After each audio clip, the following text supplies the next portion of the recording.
তুমি যা ইচ্ছে করে নাও, আমার থেকে বেটার শাড়ি তুমি পরাতে পারবে না।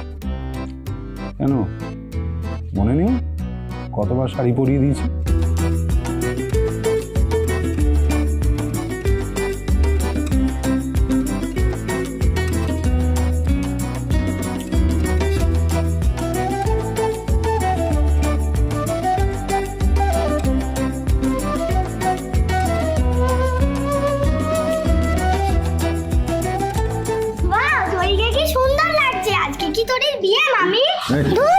বললো দাদা কিচ্ছু জানে না, আমি তখন ছোট বেবি। ছোট বেবিরা কি বিয়ে করে? একদম তাই। তুমি আগে অনেক বড় হবে, পড়াশোনা করবে, তারপর নিজের পায়ে দাঁড়াবে। হ্যাঁ, তারপর নিজের পছন্দে বিয়ে করবে। তখন তোর পোলো দাদার কত বড় দায়িত্ব থাকবে বলো তো। না না না না, ওইসব কিচ্ছু হবে না, আমি তোরির বিয়ে দেবো না।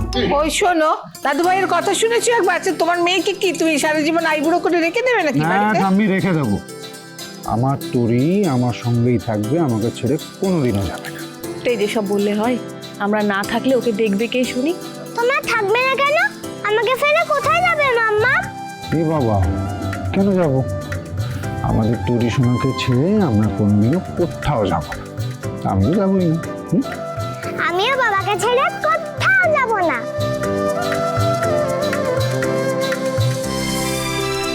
বারে বাহ বাহ, বাবা মেয়ে সব সময় আম আর দুধের মতো এক হয়ে যায়, আর আমি আঠির মতো গড়াগড়ি খাই। আমার ভাগে কোনো আদর নেই, তাই তো? না, নেই তো, তুমি তো পচা মাম্মা। তাই নাকি? আচ্ছা চলো চলো, তোমরা বরণটা করে ফেলবে, চলো চলো। দেখবে আমি আর বাবা এমন জায়গায় গিয়ে লুকিয়ে পড়বো না, তুমি আর খুঁজেই পাবে না। শোনো তনু, পৃথিবীর যে কোনাও যাও না কেন, তোমার মাম্মাম তোমাদের ঠিক খুঁজে বার করবে।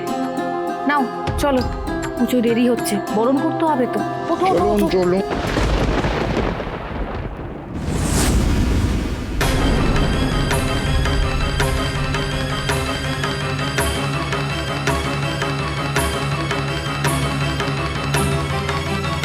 কি অমঙ্গল হলো, এভাবে পুজোর দিনে আলতাটা পড়ে গেল।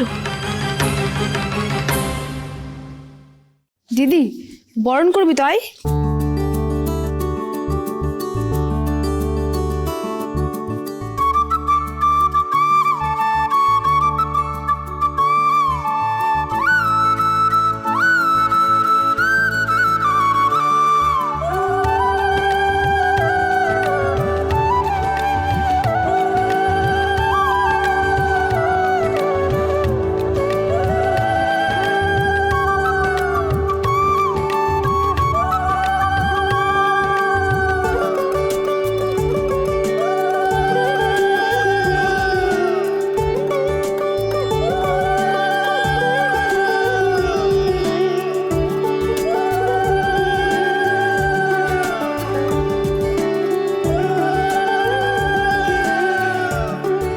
সবার ভালো করো মা, তোমার কৃপায় যেন সমস্ত বিঘ্ন কেটে যায়, কোনো ঝড় যেন আমার পরিবারকে টলাতে না পারে।